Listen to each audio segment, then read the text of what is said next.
ನ್ಯಾಯಕ್ಕಾಗಿ ಆಗ್ರಹಿಸಿ ನಡೆಯುವ ಹೋರಾಟಗಳು ನಮ್ಮ ಈ ನೆಲಕ್ಕೆ ಹೊಸದೇನಲ್ಲ.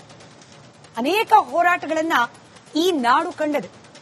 Soujanya, justice for Sowjanya, justice for Ananya, ಕಾವೇರಿಗಾಗಿ ಹೋರಾಟ, ಭಾಷೆಯನ್ನ ಉಳಿಸಿಕೊಳ್ಳಿಕ್ಕೋಸ್ಕರ ಬೇರೆ ಭಾಷೆಯ ಹೇರಿಕೆಯನ್ನ ಖಂಡಿಸಿ, ಹೀಗೆ ನೂರಾರು ಉದಾಹರಣೆಯನ್ನ ಕೊಡಬಹುದು ಹೋರಾಟದ ವಿಚಾರದಲ್ಲಿ. ಆದ್ರೆ ದುರಂತ ಅಂದ್ರೆ ಬಹುತೇಕ ಹೋರಾಟಗಳು ಯಾವ ಉದ್ದೇಶದಿಂದ, ಯಾವೆಲ್ಲ ಕಾರಣವನ್ನ ಮುನ್ನೆಲೆಯಲ್ಲಿಟ್ಕೊಂಡು ಪ್ರಾರಂಭ ಆಗಿರುತ್ತೋ ಅದೇ ಉದ್ದೇಶದೊಂದಿಗೆ ಅಂತ್ಯ ಕಾಣೋದೇ ಇಲ್ಲ. ಈ ಹೋರಾಟದ ಮುಂಚೂಣಿಯಲ್ಲಿದ್ದವರು, ನೇತೃತ್ವವನ್ನ ವಹಿಸಿದವರು ಬರ್ತಾ ಬರ್ತಾ ಬೇರೆಯದ್ದೇ ದಾರಿಯನ್ನ ಹಿಡಿದು ಬಿಡ್ತಾರೆ ಅಂತ ಅನೇಕ ಉದಾಹರಣೆಗಳು ನಮ್ಮ ಕಣ್ಮುಂದಿದೆ. For example, justice for Sowjanya, justice for Ananya. ಹೆಣ್ಣು ಮಕ್ಕಳನ್ನ ಕಳೆದುಕೊಂಡ ಕುಟುಂಬಕ್ಕೆ ನ್ಯಾಯ ಕೊಡಿಸ್ತೀವಿ ಅಂತ ಹೋದವರು ಇವತ್ತು ಆ ನ್ಯಾಯವನ್ನ ಮರೆತು, ಸೌಜನ್ಯ, ಅನನ್ಯ ಅನ್ನೋ ಹೆಣ್ಣು ಮಕ್ಕಳ ಹೆಸರನ್ನ ಮರೆತು ಧರ್ಮಸ್ಥಳದ ಹುಂಡಿಯ ಕಾಸಿನ ಲೆಕ್ಕ ಕೇಳೋ ಹಂತಕ್ಕೆ ಬಂದು ನಿಂತಿದ್ದಾರೆ. ಹೆಣ್ಣು ಮಕ್ಕಳ ಸಾವು ಅತ್ಯಾಚಾರ ಪ್ರಕರಣಕ್ಕೂ ಕ್ಷಮೆ ಇರಲಿ, ಹೆಣ್ಣು ಮಕ್ಕಳ ಅತ್ಯಾಚಾರ ಹಾಗೆ ಸಾವು ಪ್ರಕರಣಕ್ಕೂ ಹಿಂದೂ ದೇವಾಲಯದ ಹುಂಡಿಯ ಹಣದ ಲೆಕ್ಕಕ್ಕೂ ಸಂಬಂಧ ಇದೆಯಾ? ಈ ಪ್ರಶ್ನೆಯೊಂದಿಗೆ ಮಹಾಭಾರತ ಚರ್ಚಾ ಕಾರ್ಯಕ್ರಮವನ್ನು ಪ್ರಾರಂಭ ಮಾಡ್ತಿದ್ದೀನಿ. ಎರಡನೇ ಪ್ರಶ್ನೆ ಕೂಡ ನಿಮ್ಮ ಮುಂದಿದೆ ವೀಕ್ಷಕರೇ. ಹಿಂದೂಗಳು ಸಹನಾಶೀಲರು, ಎಲ್ಲವನ್ನ ಕೂಡ ಸಹಿಸಿಕೊಳ್ಳುವ ಶಕ್ತಿಯನ್ನ ಉಳ್ಳವರು. ಆದ್ರೆ ಈ ಸಹನೆ ಎಲ್ಲಿ ತನಕ ಒಳ್ಳೆಯದು? ಇವತ್ತು ಧರ್ಮಸ್ಥಳವನ್ನ ಮಾಸ್ ಬರಿಯಲ್ ಗ್ರೌಂಡ್ ಅಂತ ಕರೆದಾಯ್ತು. ದೇವಸ್ಥಾನದ ಆವರಣದ ಒಳಗೆ ಗುಂಡಿ ತೆಗೆದು ಶವಕ್ಕಾಗಿ ಹುಡುಕಾಟ ಮಾಡಾಯ್ತು. ದೇವಸ್ಥಾನದ ಧರ್ಮಾಧಿಕಾರಿಗಳನ್ನ ಕಾವಂದ್ರಲ್ಲ ಕಾಮಂದ್ರು ಅಂತ ಕರೆದಾಯ್ತು. ಆದ್ರೆ ನಮಗ್ ತಾಳ್ಮೆ ಇದೆ, ಹಿಂದೂಗಳ ತಾಳ್ಮೆಯನ್ನ ಕಳ್ಕೊಳ್ಳಲ್ಲ. ಈಗ ಆ ಧರ್ಮಸ್ಥಳಕ್ಕೆ ದಾನವಾಗಿ ಬರ್ತಾ ಇರುವ, ದೇಣಿಗೆಯ ರೂಪದಲ್ಲಿ ಬರ್ತಾ ಇರುವ, ಭಕ್ತರು ಭಕ್ತಿ ಶ್ರದ್ಧೆಯಿಂದ ಅರ್ಪಿಸ್ತಾ ಇರುವ ಹುಂಡಿಯ ಹಣದ ಲೆಕ್ಕವನ್ನ ಕೇಳ್ತಾ ಇದ್ದಾರೆ ಹೋರಾಟಗಾರರು. ಆದ್ರೆ ಹಿಂದೂಗಳು ತಾಳ್ಮೆ ಕಳೆದುಕೊಳ್ಬಾರ್ದು ಅಲ್ವಾ? ಹೀಗೆ ಹೇಳ್ತಾ ಬ್ರೇಕಿಂಗ್ ಅಪ್ಡೇಟ್ ನೊಂದಿಗೆ ಚರ್ಚೆಯನ್ನ ಪ್ರಾರಂಭ ಮಾಡ್ತಾ ಇದ್ದೀನಿ. ಸೌಜನ್ಯ ಅಂದ್ರು, ಹುಂಡಿಲಿ ಶವ ಇದೆ ಹುಡುಕಿ ಅಂದ್ರು. ಈಗ ಹುಂಡಿ ಹಣದ ಲೆಕ್ಕ ಕೇಳ್ತಿದ್ದಾರೆ ಹೋರಾಟಗಾರರು. ಧರ್ಮಸ್ಥಳದ ಆದಾಯದ ಮೂಲಕ್ಕೆ ಕೈ ಹಾಕೋ ಪ್ರಯತ್ನಕ್ಕೆ ಮುಂದಾಗಿದ್ದಾರೆ ಹೋರಾಟಗಾರರು. ನಿನ್ನೆ ಬೆಂಗಳೂರಿನಲ್ಲಿ ನಡೆದ ಸಮಾನ ಮನಸ್ಕರ ಸಭೆಯಲ್ಲಿ ಬಹಳ ಬಹಿರಂಗವಾಗಿ ವಕೀಲರಾದ ಬಾಲನ್ ಅವರು ಒಂದು ಸ್ಟೇಟ್ಮೆಂಟ್ ಅನ್ನ ಕೊಡ್ತಾರೆ. 2 ಲಕ್ಷ ಕೋಟಿಯ ಸಾಮ್ರಾಜ್ಯ ಧರ್ಮಸ್ಥಳ. ಈಗೇನಿದ್ರು ನಮ್ಮ ಹೋರಾಟ 2 ಲಕ್ಷ ಕೋಟಿಯ ಆ ಸಾಮ್ರಾಜ್ಯದ ವಿರುದ್ಧ. ಇದು ನನ್ನ ಮಾತಲ್ಲ, ರಿಪಬ್ಲಿಕ್ ಕನ್ನಡದ ಮಾತಲ್ಲ, ಬದಲಾಗಿ ಹೋರಾಟಗಾರರ ಬಾಯಲ್ಲೇ ಬಂದ ಮಾತಿದು. 2 ಲಕ್ಷ ಕೋಟಿ ಸಾಮ್ರಾಜ್ಯ ವರ್ಸಸ್ ಯೂಟ್ಯೂಬರ್ಸ್ ಆಗಬೇಕು. 2 ಲಕ್ಷ ಕೋಟಿ ಆದಾಯದ ಸಾಮ್ರಾಜ್ಯ ವರ್ಸಸ್ ಲೆಫ್ಟ್ ಐಡಿಯಾಲಜಿ ಆಗಬೇಕು. 2 ಲಕ್ಷ ಕೋಟಿ ಆದಾಯ ವರ್ಸಸ್ ಹೋರಾಟಗಾರರು ಆಗಬೇಕು ಇನ್ನು ಮುಂದೆ ಅಂತ ಹೇಳೋ ಮೂಲಕ, ಇನ್ನು ಬೇಕಾಗಿರೋದು ಸೌಜನ್ಯ ನ್ಯಾಯ ಅಲ್ಲ, ಇನ್ನು ಬೇಕಾಗಿರೋದು ಅನನ್ಯ ನ್ಯಾಯ ಅಲ್ಲ, ಇನ್ನು ಬೇಕಾಗಿರೋದು ನೂರಾರು ಹೆಣ್ಣು ಮಕ್ಕಳ ಅತ್ಯಾಚಾರ ಕೊಲೆ ಪ್ರಕರಣದ ನ್ಯಾಯ ಅಲ್ಲ, ಬದಲಾಗಿ ಬೇಕಾಗಿರೋದು ದೇವಸ್ಥಾನದ ಹುಂಡಿಯ ಲೆಕ್ಕ ಅಂತ ಹೇಳೋ ಮೂಲಕ ತಮ್ಮ ಹೋರಾಟದ ಅಸಲಿ ಉದ್ದೇಶದ ಅನಾವರಣವನ್ನ ಮಾಡಿದ್ರ ಈ ಹೋರಾಟಗಾರರು. ದೇವಸ್ಥಾನದ ಆದಾಯದ ಬಗ್ಗೆ ಇನ್ಮೇಲೆ ವಿಡಿಯೋ ಮಾಡಬೇಕಂತ, ಹಾಗೆ ವಿಡಿಯೋ ಮಾಡೋ ಯೂಟ್ಯೂಬರ್ಗಳಿಗೆ ಲೆಫ್ಟ್ ಐಡಿಯಾಲಜಿ ಇರುವವರು ಬೆಂಬಲವನ್ನ ಕೊಡಬೇಕಂತೆ, ಆರ್ಥಿಕ ಸಹಾಯವನ್ನ ಕೊಡಬೇಕಂತೆ. ಹೀಗೆ ಹೆಚ್ಚೆಚ್ಚು ವಿಡಿಯೋಗಳನ್ನ ಮಾಡಿ ಧರ್ಮಸ್ಥಳದ ಆದಾಯದ ಬಗ್ಗೆ ಅಂತ ಹೇಳಿ ಕರೆ ಕೊಡಲಾಗಿದೆ. ಆದರೂ ಹಿಂದೂಗಳು ತಾಳ್ಮೆ ಕಳ್ಕೊಳ್ಬಾರ್ದು. ಹಿಂದೂಗಳು ನಮ್ಮ ದೇವಸ್ಥಾನದ ಬುಡಕು ಬಂದರೂ ಕೂಡ ಹೀಗ್ಯಾಕೆ ಅಂತ ಹೇಳಿ ಪ್ರಶ್ನೆ ಕೇಳಬಾರ್ದು. ನಾನ್ ಇಷ್ಟೊತ್ತು ಹೇಳಿದ ವಿಚಾರಕ್ಕೆ ಪೂರಕವಾದ ಸಾಕ್ಷ್ಯ ನಿನ್ನೆ ಈ ಸಮಾನ ಮನಸ್ಕರ ವೇದಿಕೆಯ ಸಭೆಯಲ್ಲಿ ಭಾಗಿಯಾಗಿದ್ದ ಬಾಲನ್ ಅವರು ಹಾಗೆ ಹಿರಿಯ ವಕೀಲರಾದ CS ದ್ವಾರಕಾನಾಥ್ ಅವರ ಮಾತುಗಳು ನಿಮ್ಮ ಮುಂದೆ. ಆ ಹುಂಡಿ ದುಡ್ಡು ಅದಕ್ಕೆ ಯಾವುದು ಕೂಡ ಲೆಕ್ಕ ಇಲ್ಲ, ಯಾವುದು ಕೂಡ ಎಲ್ಲೂ ಕೂಡ ಅಮೌಂಟ್ ಕೊಟ್ಟು ಇಲ್ಲವೇ ಇಲ್ಲ. ನನಗೆ ಸಣ್ಣ ಇನ್ಫಾರ್ಮೇಷನ್ ಪ್ರಕಾರ ಆ ಹುಂಡಿ ದುಡ್ಡನ್ನ ಆ ರೀತಿ ಯಾರ್ಯಾರು ಕಳಿಸ್ತಾರೆ ಗೊತ್ತಿಲ್ಲ, ನಿಜಾನ ಕೂಡ ಗೊತ್ತಿಲ್ಲ. ನನಗೆ ಬಂದಿರೋ ಇನ್ಫಾರ್ಮೇಷನ್ ಆಗ್ತಾ ಇದೆ. ಅಷ್ಟು ಪ್ರಮಾಣದಲ್ಲಿ ದುಡ್ಡನ್ನು ಸುರಿತಾರೆ. ಅವ್ರಿಗೆ ಜನಶಕ್ತಿ ಇದೆ, ಸರ್ಕಾರ ಶಕ್ತಿ ಇದೆ. ಒಂದು ರೀತಿಯಲ್ಲಿ ಒಂದು ಭಾಗದ ಭಕ್ತರು ಕೂಡ ಅವ್ರ ಜೊತೆ ಇಂದು ಇರ್ಬೋದು, ಒಂದು ಭಾಗದ ಭಕ್ತರು ಇನ್ನೂ ನಮ್ಮದೇ ಇರ್ಬೋದು, ಇನ್ನೂ ಅವ್ರ ಜೊತೆ ಇರುವಂತಹ ಚಾನ್ಸಸ್ ಇದೆ. ಇಷ್ಟು ದೊಡ್ಡ ಇದನ್ನು ನಾವು ಫೇಸ್ ಮಾಡಬೇಕಾಗಿರೋದನ್ನು ನಾವು ಅರ್ಥ ಮಾಡಬೇಕು. ನಾವೆಷ್ಟು ಕಾಂಗ್ರೆಸ್ ಮಾಡಬೇಕು ಮತ್ತು ನಾವು ಯಾವ್ಯಾವ ಹಂತದಲ್ಲಿ ಈ ಹೋರಾಟವನ್ನು ಮುಂದುವರಿಸಿಕೊಂಡು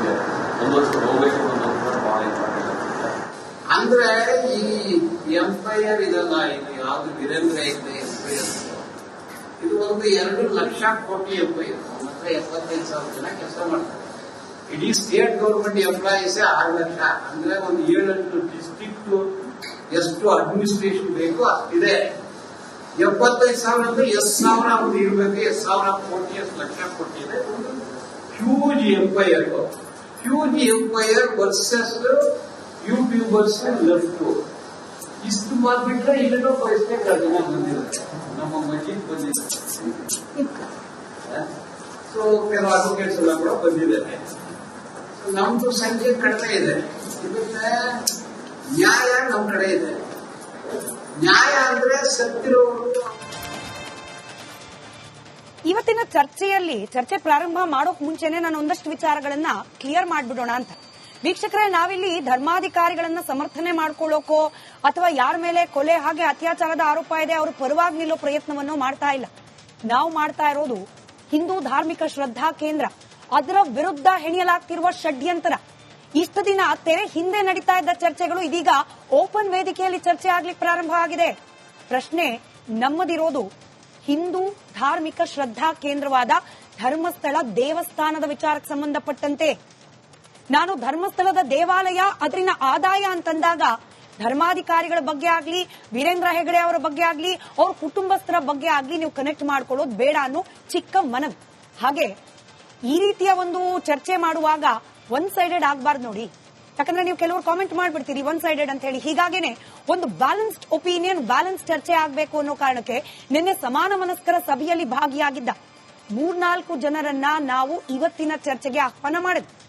ಬಾಲನ್ ಅವ್ರನ್ನ ಕರೆದ್ವಿ, ದ್ವಾರಕಾನಾಥ್ ಅವರನ್ನ ಕರೆದ್ವಿ, ಆ ಸಭೆಯಲ್ಲೇ ಭಾಗಿಯಾಗಿದ್ದ ಮತ್ತೊಂದಿಬ್ಬರು ಹೆಣ್ಮಕ್ಳನ್ನ ಕೂಡ ಕರೆದ್ವಿ, ಅಥವಾ ಈ ತಿಮರೋಡಿ ಮಟ್ಟಣ್ಣನವರ್ ಅವರ ಜೊತೆಯಲ್ಲಿರ್ತಕ್ಕಂಥವ್ರನ್ನ ಕರೆದ್ವಿ. ತಿಮರೋಡಿ ಅವರು ಜೈಲಲ್ಲಿದ್ದಾರೆ, ಅವ್ರ ಜೊತೆಯಲ್ಲಿದ್ದವ್ರನ್ನ ಕರೆದ್ವಿ. ಆದ್ರೆ ಇವತ್ತಿನ ಚರ್ಚೆಗೆ ಬರ್ಲಿಕ್ಕೆ ಯಾರೂ ಕೂಡ ಸಿದ್ಧರಿಲ್ಲ. ಹೀಗಾಗಿ ಒನ್ ಸೈಡೆಡ್ ಡಿಬೇಟ್ ಮಾಡುವ ಉದ್ದೇಶ ನಮ್ದಲ್ಲ. ನೇರವಾಗಿ ಹೀಗೆ ಹೇಳಿಕೆ ಕೊಟ್ಟವ್ರು ನಮಗೆ ಸಿಗದೆ ಹೋದ್ರೂ ಕೂಡ ಅವ್ರ ಪರವಾಗಿ ಮಾತಾಡುವವರನ್ನ ಚರ್ಚೆಯಲ್ಲಿ ಕರೆತರೋ ಪ್ರಯತ್ನವನ್ನ ನಾವು ಮಾಡ್ತಾ ಇದ್ವಿ.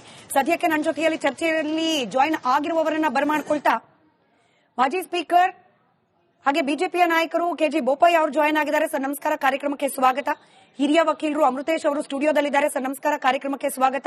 ಹಿಂದೂ ಮುಖಂಡರು ಮೋಹನ್ ಗೌಡ ಅವರು ಕಾರ್ಯಕ್ರಮದಲ್ಲಿದ್ದಾರೆ. ನಮಸ್ಕಾರ ಸರ್, ಕಾರ್ಯಕ್ರಮಕ್ಕೆ ಸ್ವಾಗತ. ನಾನು ಮೊದಲನೇದಾಗಿ ಬೋಪಯ್ಯ ಸರ್ ಇಂದಲೇ ಪ್ರಶ್ನೆ ಮಾಡ್ತೀನಿ. ಸರ್, ಎಸ್ಐಟಿ ರಚನೆ ಮಾಡಿದಾಗ ನಿಮ್ಮ ಪಕ್ಷದವರು ಕೂಡ ಅದನ್ನ ಓಪನ್ ಹಾರ್ಟೆಡ್ಲಿ ನೀವು ವೆಲ್ಕಮ್ ಮಾಡಿ, ಆಯ್ತು ಅಪವಾದವಾಗಿ ಉಳಿಯೋದು ಬೇಡಪ್ಪ, ಇದ್ರಲ್ಲಿ ಸತ್ಯ ಯಾವುದು ಸುಳ್ಳು ಯಾವುದು ಪರಾಮರ್ಶೆ ಆಗ್ಬಿಡ್ಲಿ ಅಂತ ಹೇಳಿ. ಆದ್ರೆ ಈ ಎಸ್ಐಟಿ ರಚನೆ ಮಾಡೋಕ್ ಮುಂಚೆ ಸರ್ಕಾರ ದೂರು ಹೊತ್ತು ಬಂದವರ ಹಿನ್ನೆಲೆ ಏನು, ಅವರ ಅಸಲಿ ಉದ್ದೇಶ ಏನು, ಇವ್ರ ಹಿಂದೆ ಯಾರೆಲ್ಲ ಇದ್ದಾರೆ, ಇವರಿಗೆ ಫಂಡಿಂಗ್ ಎಲ್ಲಿಂದ ಆಗ್ತಾ ಇದೆ, ಒಂದು ಮಿನಿಮಮ್ ಬೇಸಿಕ್ ರಿಸರ್ಚ್ ಮಾಡಿ ನಂತರದಲ್ಲಿ ಎಸ್ಐಟಿ ರಚನೆ ಮಾಡಿದ್ರೆ ಬಹುಶಃ ಉತ್ತಮವಾಗಿರ್ತಿತ್ತ ಅನ್ನೋ ಅಭಿಪ್ರಾಯ. ಇದಕ್ಕೆ ನಿಮ್ಮ ಪ್ರತಿಕ್ರಿಯೆ ಸರ್?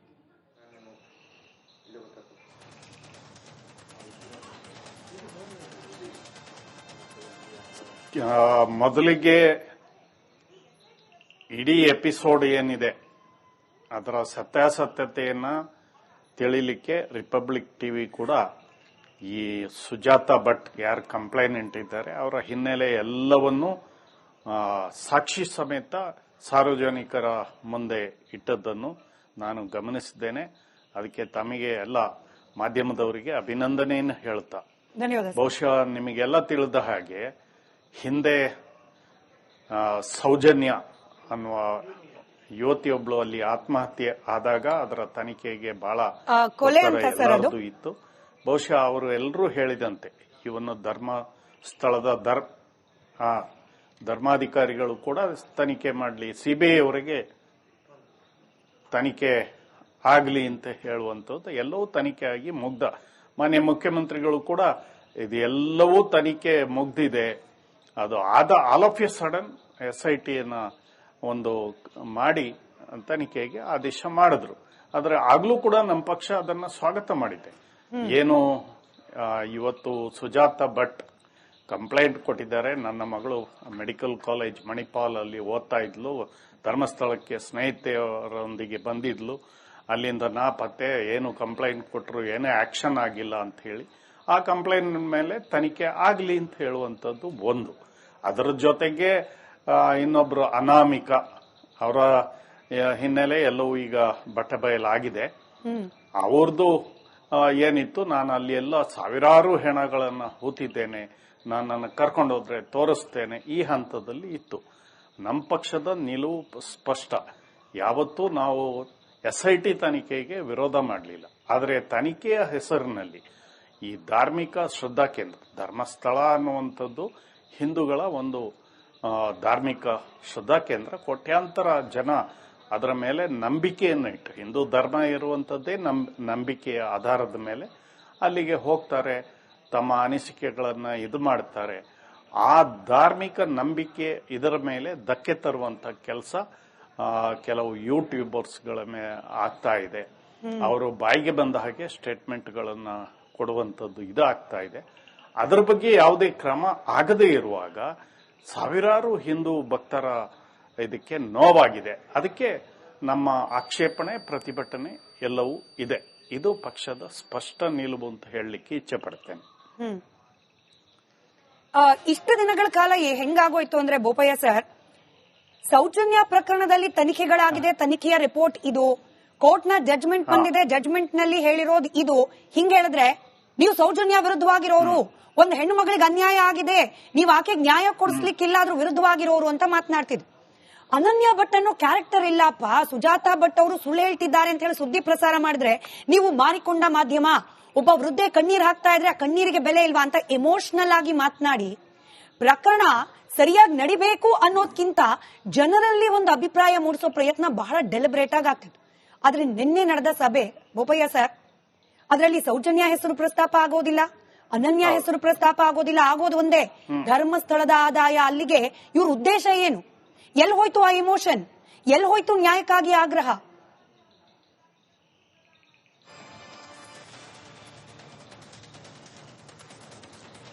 ಈಗ ಯಾರು ಕಂಪ್ಲೇಂಟ್ ಕೊಟ್ಟಿದ್ದಾರೆ ಆ ಕಂಪ್ಲೇಂಟ್ನ ಹೆಚ್ಚಿನ ತನಿಖೆ ಮಾಡಬೇಕು ಅಂತ. ಸೌಜನ್ಯ ಪ್ರಕರಣ ಅದು ಮುಗ್ಧ ಕತೆ, ಎಲ್ಲವೂ ಸರಿ.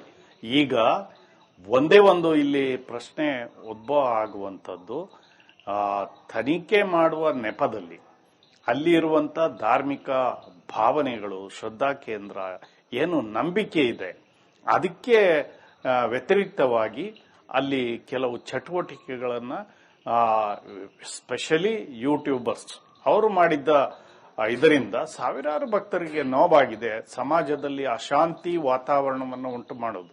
ಅವರು ಒಬ್ರು ಅಲ್ಪಸಂಖ್ಯಾತರು ಸಮೀರ್, ಬಹುಶಃ ಆತ ಹಾಕಿದ್ದನ್ನ ನೋಡಿದ್ರೆ ಹೇಗೆ ಇದು ಇನ್ಆಕ್ಷನ್ ಆಗಿದೆ. ಜುಲೈ 12ಕ್ಕೆ FIR ಆದ್ರೆ ಮೊನ್ನೆವರೆಗೆ ಏನೂ ಮಾಡೋದಿಲ್ಲ.